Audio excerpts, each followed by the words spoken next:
So here we are, 3 years ago. 3 years ago. The first Sunday in November in 2017, I stepped into my ministry here in Tampa and with this community. And since it's the first Sunday in November again, what I would like to do is what I've done for the last two. I want us to talk about, what we've learned in our spiritual community. First, what I'm going to do is I'm going to share some things that I've learned in the past year, these past 12 months. And what I've done is I narrowed it down to 3. Learned a whole lot in the past 12 months, but what I try to do is narrow it down to 3, and that's hard because it's been a big year. It's been a big year for all of us to be learning things. So I just want to condense it. So the first thing that I want to share that I've learned this year as a minister is to expect the unexpected. So, as we're trained in ministerial school to expect the unexpected, we think, like someone's going to throw us a question like I'm about to answer, and we can handle that. Or we learn how to, select the right topics for the lessons each week. We learn how to try to make good decisions with the board. I just never thought that as a minister I would have to let Spirit guide me in closing down our center for over 3 months because of a global pandemic. I never expected that. I never expected to have to meet with the board and try to figure out how do we keep our members safe and how do we keep us healthy. I wasn't expecting that. So, each of us personally had plans this year, didn't we? We had plans for 2020. Some of us had big plans for 2020. We as a center had big plans for 2020. And, we thought we knew what was going to be happening in the months leading beyond March, just like you did. But then something completely unexpected happened. But here's the underlying spiritual lesson. God's got this. God's got this. Our invitation is to stay in faith and know that all is well. Know that whatever resources are needed will show up, they will be provided, and everything will unfold in order. As your minister, I had no idea I was going to have to learn technology. I was going to have to figure out how to give spiritual support in a virtual environment. I never thought I was going to have to do that. We got accustomed to it. We got accustomed to being isolated and distanced. But this has been a huge lesson in flexibility and trusting God. And so we have to know that when we are faced with something unexpected, we can remember that we are always just passing through whatever it is. Even if it lasts a long time, like this is lasting a long time, we are passing through. And whatever circumstances are around you, this too shall pass. You sang about that in your song. You never know when something's going to end, and sometimes it does, and we all said hallelujah. But, we're provided with whatever is necessary to thrive, and whatever unexpected thing comes along. And so that was my first lesson, big lesson this year. The second thing I want to share that I learned as a minister this year is that I am committed for the rest of my life to being a minister. So some of you, or many of you, were at my ordination celebration in March. And it was kind of in that moment that I realized that no matter what happens in my life, no matter what changes in my life, I am going to be a minister for the rest of my life. And that one thing remains constant. And it's my commitment for my life to serve in this ministerial role. And for the foreseeable future, I'm right here with all of you, but I also serve a greater world. I serve the greater world with my consciousness and with my practice, with my words. I live as a minister. And I hope what you've learned this year is that doesn't mean that my life is perfect. It doesn't mean that my life is easy or without change. But what it does mean is that I use the tools of this philosophy that I teach. What that means is I hold this highest vision for my life, this vision that I am aligned with spiritual principles, I'm aligned with truth. And I practice aligning myself to that, coming back, coming back, coming back. If there is a pandemic, I practice. If there is a disappointment, I practice. If there is joy and celebration, I practice. If there's upset, I practice. If there is seeming loss, I practice. No matter what is thrown at me, I practice. And that is my commitment to this philosophy. I'm committed to doing it for the rest of my life. And that became clearer this year in my journey around the sun than in any year before that, is that I practice, and I'm committed to that. And the third thing I want to share with you that I've learned in the past 12 months is this, and that is to release and let go and trust each one of you to be on your own spiritual walk. See, when I first started as a minister here, I was very attached to every person that came in the building. Like, I wanted everyone to be happy here and stay and be a part of this teaching and be a part of this beautiful group of people, these beloveds, including all of you, I wanted everyone to be served by me as a minister. If you showed up here, I was just like, I loved you and I wanted you to stay. But what I'm waking up to more and more and more is that each and every person is on their own spiritual path. It's a path of self-discovery. It's a path of awakening and soul searching and evolution. Because this walk that you're on is not about where you show up on a Sunday morning. It is not. This is about your relationship with your inner divinity, with that light inside of you. And we have to go wherever that walk and that relationship is uncovered and strengthened. So I don't pretend to know if this particular new thought center right here is the perfect one for you. You have to decide that for yourself. I don't know if I'm the right ministerial fit or the right spiritual teacher fit for you. You have got to figure that out for yourself. You've got to decide it for yourself. But what I also know is that if you decide to walk with us, I am thrilled. And I'm committed to being that best minister that I can be as my authentic self, right?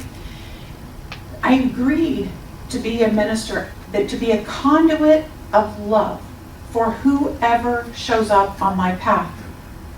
I agreed to point you in the direction of your highest self. I'm not asking you to follow me. I'm asking you to wake up to your spiritual identity and follow your divine guidance. I can't be a different kind of minister. I can't be a different teacher. I just have to be me. And I believe that the Spirit in me has me here because this is where I'm needed, and this is where I'm needed to be authentically me. So I'm learning finally to trust that I am enough, that I am exactly where I'm supposed to be, and whoever's here is supposed to be here, and I'm grateful. I'm grateful for that. So I want us to grow. I want us to grow every year together. I want us to grow individually and collectively. And I know that I have grown in a multitude of ways over the past 12 months. But I narrowed it down, and those are the 3 things I wanted to share that I learned this year. So what about you? What about you? We have a few minutes. Would anybody, before I get to all the questions, would anybody, or do you feel like burning, you want to share what you've learned in spiritual community this year before we go to questions? Anybody? Marissa. And I'll repeat it for the microphone so that we can hear it. Go ahead. Just thinking about oneness and how important that's been, not only through the pandemic, but in the political climate. Right, so what Marissa said is that she has learned more and more about oneness this year, not only in the pandemic when we're all spread out, when we're still one, but then also in this political climate where it seems like nobody's connected, we're all one. So I love that, and I'm glad you're getting that message here. I love that very much. Thank you, Marissa. One more, and then Lori, will you bring me pink pieces of paper? That's hard to say, pink pieces of paper. Spitting. Anybody else want to share? What have you learned this year that you'd like to share? Derek. I learned how to dive deeper into myself and heal the parts I don't like so much, and kind of just visit all the toxicity as well as the positive in me, and learn how to cope better with all of those qualities. I love that. So basically what you're saying is that you've learned, perhaps being a part of this spiritual community, is to dive in and learn to love yourself more and learn to release things that don't serve you anymore and deepen into what does. Close? Yeah, absolutely. You said a lot. Perfect. Thank you. So that's the whole point of being here. The whole point of being here is to deepen your identity with yourself, is to become more yourself. And hopefully we can do that as a group, and that's what we're here for. First one is, and this is going to be interesting. Okay, so I do reserve the right to refuse to answer. If you have the courage to ask it, I'll try to have the courage to answer it. Okay, so it says, with the current political and social climate in this country, what do I need to do, or how do I need to be to help heal the divide being experienced by my fellow countrymen? How many can relate to that question, feeling like this, just everything's so divided? So the important thing to remember is that what Marissa said is true. We are all one. We are all one. And we may solve problems differently. We may approach life from a different perspective. I think one thing is important to understand is that some people like to keep things the same. And some people like to move things in a new direction. And when you look at it that way and you realize that that's pretty much how things are divided, you either want to keep things the same or you want to move things in a different direction, then it's less emotional and less problematic when you realize that someone is just wanting something different than you're wanting. Either they're wanting to move it in a new way, or they want to keep things the same. And so that's basically the divide, how I see it. And so when I ask, the question is, how do I help? I think how you help is by realizing that no one is right and no one is wrong. Everybody's just approaching things from a different perspective. And realize that that this is all serving a greater purpose. That Spirit is using all of this as a way for us to evolve as a human race.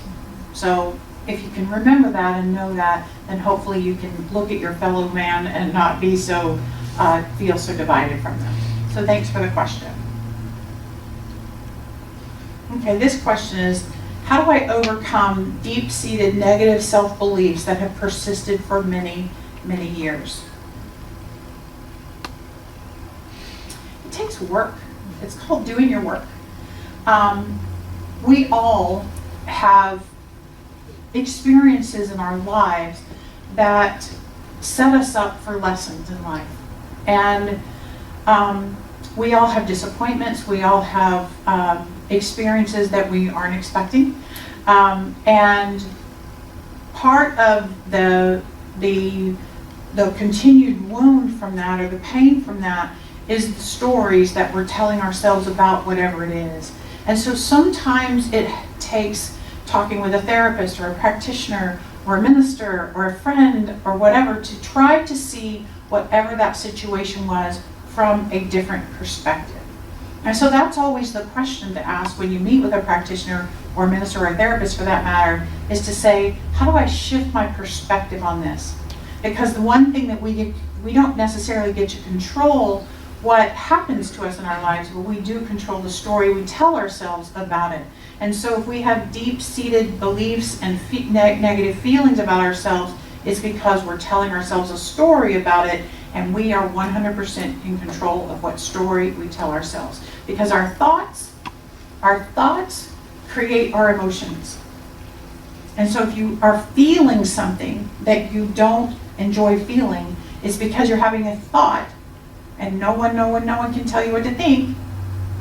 Change your thought, change your emotion, change your experience. So it's about perspective on whatever the experiences are. Whoever wrote that, if you want a session with me, let me know. We can talk about that. It says, when you are in despair, how do you find hope? When you would like a certain outcome and you don't receive it, how do you move on?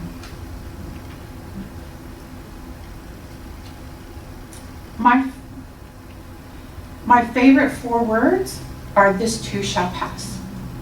This too shall pass. Our suffering as a human being is from attachment. We are either attached to the idea that something should stop and be done, or we're attached to the idea that we don't want that good thing to change. We don't want this to go away. We don't want the experience that we're having to end. And so when I'm in despair and I need hope, I need to remember that this too shall pass. And when I want a certain outcome and I don't receive it, how do I move on? It's because this is going to pass too. And so those 4 words, to have them tattooed on your arm, this too shall pass. And try not to get too attached to the positive things that are going on in your life. Enjoy the heck out of them when they're there. But then let them go. Understand they're going to pass. And then when you're stuck in a situation that you're not enjoying, know that this too shall pass too. Nothing stays the same. And so the hope and the moving on is to really release today is today.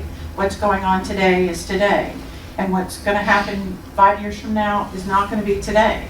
So whether it's hard stuff you don't want to have anymore or good stuff that you want to keep, remember that it's not going to be always a part of your experience.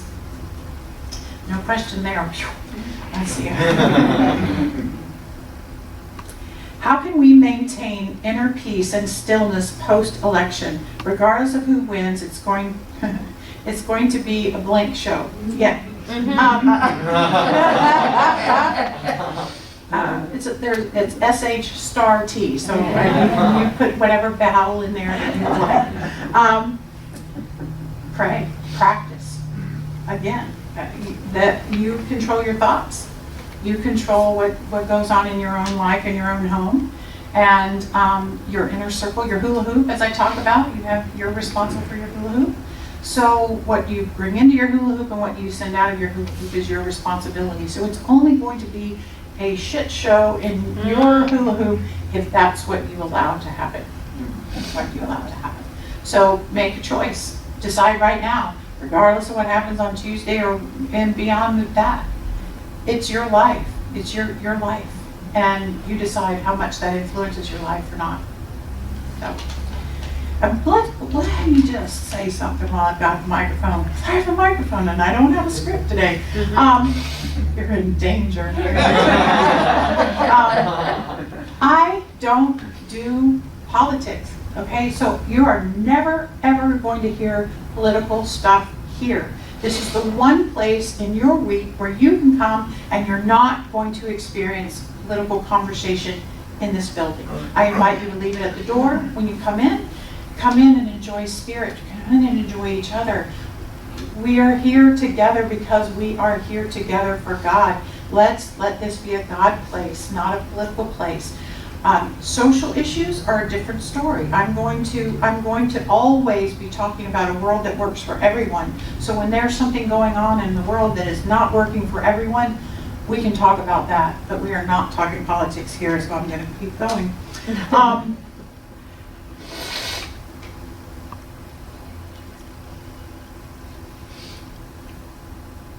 Okay, this says, one path to heaven and the gate is narrow. Our Savior, Jesus. Does CSL teach otherwise? Yes, we actually do teach otherwise. We teach, the Science of Mind teaches that Jesus is an example, not the exception. That Jesus figured this stuff out. Jesus taught spiritual truth. He taught love. He taught oneness. He taught balance and harmony. He taught a lot of things. Do we teach that he is the Savior? First, let's back up and say we don't teach that there's anything to be saved from. Okay? So you are born in beauty. You are born in the truth of the divine. You are a divine light that's taken human form. So there's nothing wrong with you. There's nothing to be saved from. You are simply going through this life in this magic suit to experience the world, to experience humanity, to experience your 5 senses, right? And so there's nothing to be saved from. And so again, do we believe in Jesus? Yes, we believe that Jesus was a person that taught just like many, many, many other teachers have taught. So no, we don't quite teach that. If you want to talk about that more, we can talk about that more. Are Christians welcome here? Absolutely, because whatever your path is, the Science of Mind is a fabulous philosophy because it embraces all paths. If this teaching works for you, that Jesus is your Savior and you need to understand heaven and all of that, that's fabulous, but people who believe other things are also welcome here. That's why we have the quilt that hangs there with all the symbols. We light the flames of faith because we honor whatever your path is. So you're not going to hear that teaching emphasized here, but it's certainly enveloped in what we believe. I hope that helped. How do you balance your position as a minister with your personal life? I don't.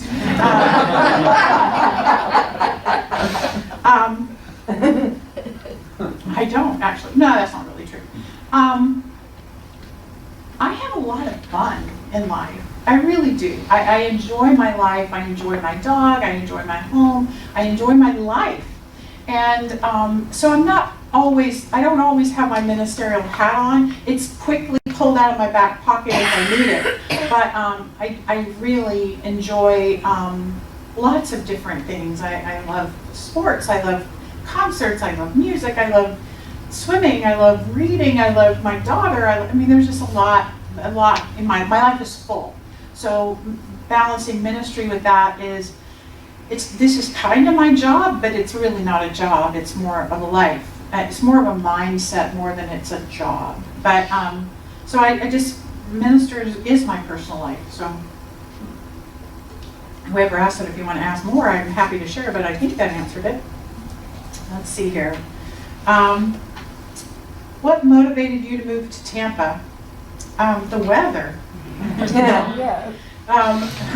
We're about to enter that period of the year where it's the weather. Yeah. We just are ending the one where it's not the weather. Actually, when I was researching living in Tampa, if you research the reasons not to move to Tampa and the reasons to move to Tampa, the weather is at the top of both lists. Okay, so I think it's the extreme. It's extremely beautiful and then it's extremely hot. What motivated me to move to Tampa? When I retired from my career, my former wife was retiring as well. We looked at Florida in general as a place to move. We were living in Atlanta, and she actually picked Sarasota, but we pushed it a little north because of the proximity to the airport. My daughter lived in Seattle at the time, so I needed to be a little bit closer to a bigger airport. Sarasota airport sucks.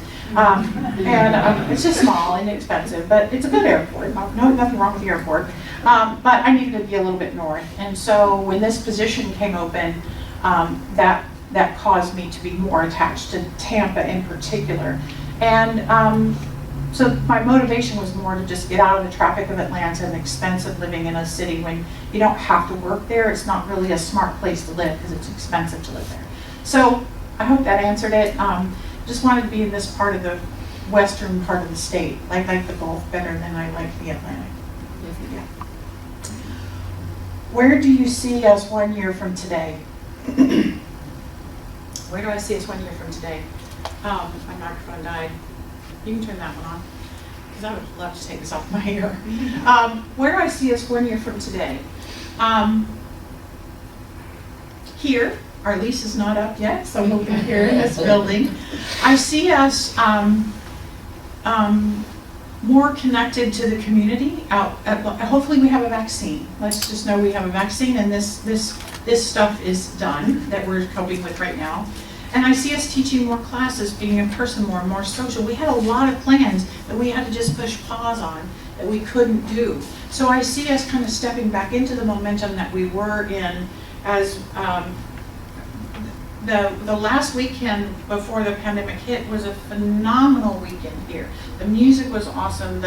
We have up-leveled music tremendously. I think we will continue to. I think Derek's just hitting his stride. I'm serious. Today was awesome. So I think our music will deepen. I think our spiritual experience on Sundays will continue to just deepen and get better and better and better. But a year from now, there's no telling. Whatever, it won't look like this because it never does look the same. But I don't know if that answered my question, but hopefully out in the community more. I would like to see us do some things not on Sunday and do some things out in the community more. So those are my thoughts. And we will have we're having some sort of a leadership summit after the first of the year to do new goals and all of that. So I get our masks off, and then we want to get together and do that. What is the short form version of what we believe at CSL if we want to explain to a person who's never attended? Great question. I have no idea. Basically, we are a spiritual center and a spiritual philosophy that teaches that we are inherently good. We're inherently good. And that there is one power in the universe that they sing about so beautifully, one power that is called many different names. And so we don't care what you call God, we don't care how you worship or how you approach the divine, the power bigger than yourself. We are a center that helps you connect with that more and more and live from that connection, live with that connection in a more powerful way. What do we believe? We basically believe in the goodness of the universe. We believe in the goodness of spirit and the goodness of each individual. Would that work? It might make somebody come and then tell them we're just crazy and then we have a good time. How did this center begin and what has been the 3-year journey it has undergone? This center was founded, March will be our 10th anniversary board. We've got to figure out a 10th anniversary celebration. 10 years ago, a minister named Reverend Alan Bucas had the idea of starting another New Thoughts Center here in Tampa. And he gathered together a few people. Susan was here from the beginning. Bill Hawley, who's not here today, is a founding member. Judy Taylor Foss, who's not here. You were there too. There's a lot of people that were a part of that very initial beginning with Reverend Allen. And he started it and carried it for, I think, 7 years, almost 7 years. And then I came in 2017. There was an intermittent interim minister in between. And 3 years ago, as Ellen mentioned, we were meeting in a temporary space up until we moved into this building in April of 2016. April of 2019, wasn't it? 19. I wasn't even here in 2016. We moved into this building in 2019. Before that, we were always we were called Church in a Box. We just would come and meet on a Sunday in some place, and then we would go away. And so when I got here, we were meeting at the Blind Tiger, which is a little coffee shop, and they had a little side room where we could meet, and we met there for 1 month, the month of December, and I'm so proud of myself for staying that month because it was a mess. But we met there, and the coffee cups clinking, and the people talking. Oh, it was very, very amusing. But Spirit met us there, and it was powerful, and it was beautiful. And the board, and we just kept looking. Jane Keyes was president of the board at the time, and we just kept looking. And we found the Center for Women, which was the little green room is what we call it. And we met in the green room for 16 months, and we grew, and we solidified, and we stabilized our experience and our people. And we began to do fundraising and planning and setting a vision for having our own home. And so that was pretty much the major part of that first year and a half being here. It was working on getting a building. And then for the past year and a half, we've been, again, working on the music and deepening the role of the practitioners. And we've introduced the unifying experience, and our services have just been tweaked and tweaked. We've taught a lot of classes over the 3 years that I've been here. We will teach more in the months to come. But that's basically what's happened in the 3 years since I've been here. Okay, we're gonna get to these. How has the community impacted your life in the past year? Oh, in so many ways. I had the blessing and the privilege of being very, very close to Ellen this year and developing some creativity together and working on the service together a lot.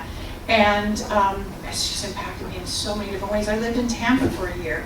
That's one way that it impacted me, to just bring me into the city for a little while too. So it's impacted me in a lot of different ways. And I have beautiful friends here, lovely people that I love you guys so much. So that's impactful too. This is silly. What is your favorite animal? Maisie is my favorite animal. Maisie is my 7-month-old Cavalier King Charles Spaniel, and she is absolutely adorable.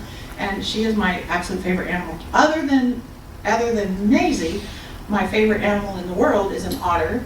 That's what I call my spirit animal, meaning that They're playful and loving and fun, and they're very nurturing and all of that. So otters are really my favorite animal. And that, my beloveds, is the end of the questions. So thank you so much for participating in that and for showing up and letting me be your minister and your teacher. I look forward to reading your comments on all of these when I take them home. This is not a job I take lightly. I know it's a sacred covenant between us, and I love doing this work. So here's to the next 12 months of being surprised and let me serve in my commitment to ministry. So thank you very much.